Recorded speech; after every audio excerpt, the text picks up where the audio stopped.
Hi, everyone. Tanya Hertz speaking. We are going to be talking a little bit now about different customer acquisition strategies.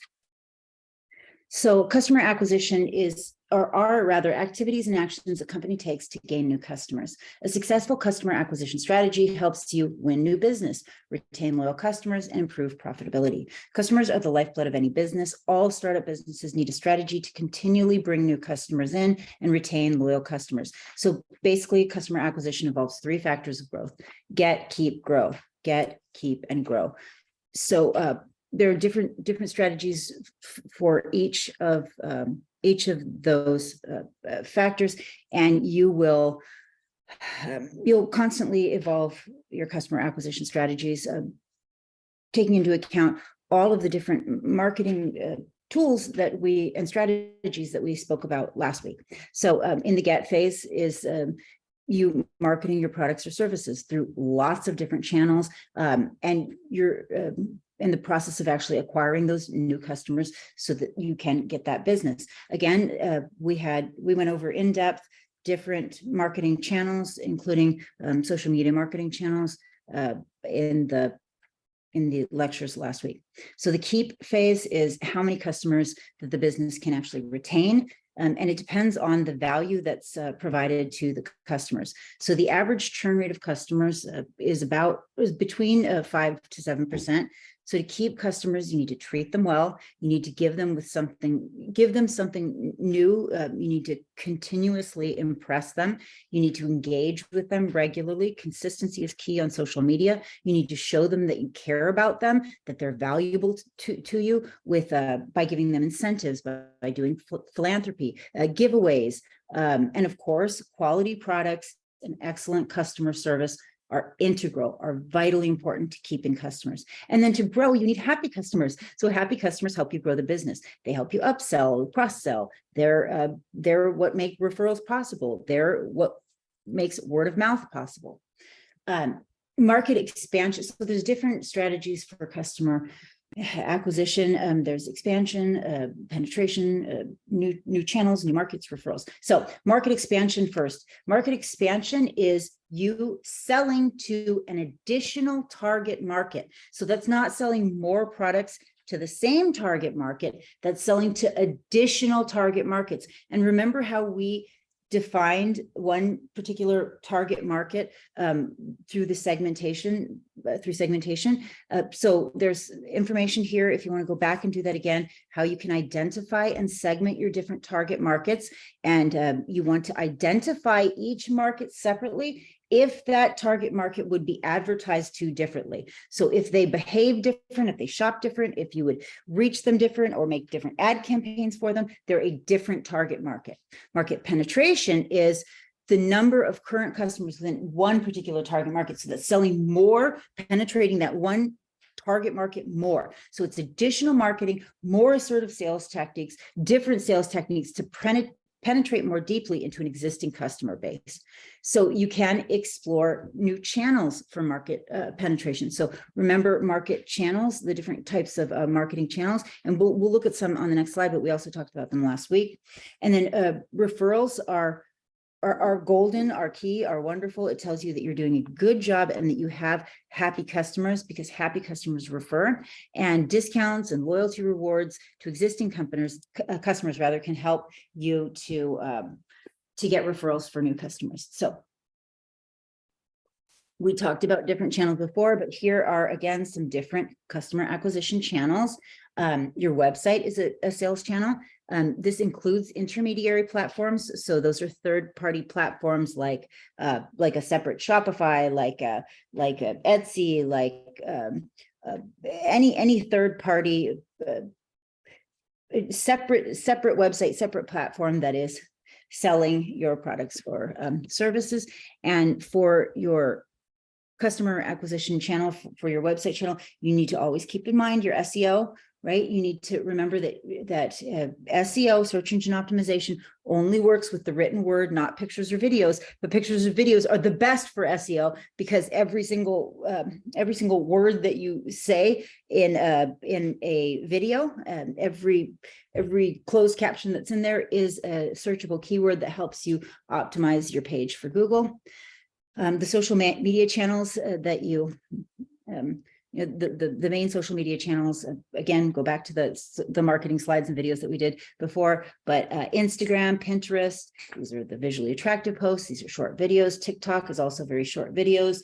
And this is the fastest growing platform in 2022. And it's estimated that's only about 72% as big as it will be. TikTok is growing very rapidly. And so I highly encourage you to get involved with TikTok if you're not. Facebook is an excellent social media channel. These are through Facebook, you can do live video streaming. You can do one-to-one messaging, microblogging. That's also, remember, posting. In industry and internet groups, typically a little bit older audience in Facebook compared to Instagram and TikTok. YouTube, again, longer, more informative, entertaining video content. A lot of us have a YouTube channel, even if that's not our primary marketing channel or a channel that we use regularly for marketing. You can even use it just for the hosting because it's excellent for SEO, as YouTube will put closed captions on all of your videos, which then become searchable. LinkedIn is the best platform for B2B sales, for your SEO, again, because of all the links and how Google ranks the platform. It's great for connecting with industry. It's great for expanding your network and connecting with entrepreneurs. And then paid social media marketing is also a customer acquisition channel that you should consider. Short, snappy ads with compelling visuals do well with paid social media. Paid social media ads are a little bit different than your organically created true content marketing that you do on a regular basis. And so make sure that you're choosing carefully which ones you actually pay to promote. Email marketing is another channel. Use your CRM system, so client retention management system, to email periodically. And it can be something as simple as an Excel document with all of your customers' names on it, or you can use Salesforce, or you can use not SurveyMonkey, MailChimp. There's lots of different CRM systems, but make sure that you do have a system in place and you're capturing customers' information and you're connecting with them regularly. Your customer base is the group of people who repeatedly buy your products and service and give you the most financial value. Know your target markets. Make a persona for each of your biggest markets. Have a unique strategy for each target market persona and channel that you have.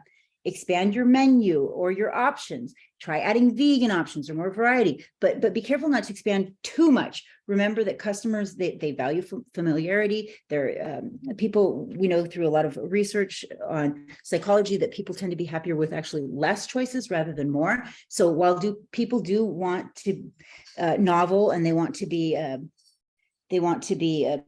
surprised regularly, they also like consistency. Make sure that you're communicating regularly with your customers. Be active on social media.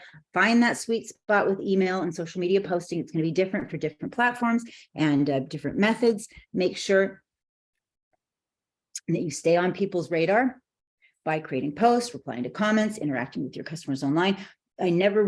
You never want to hear your customers say, "Are you still in business?"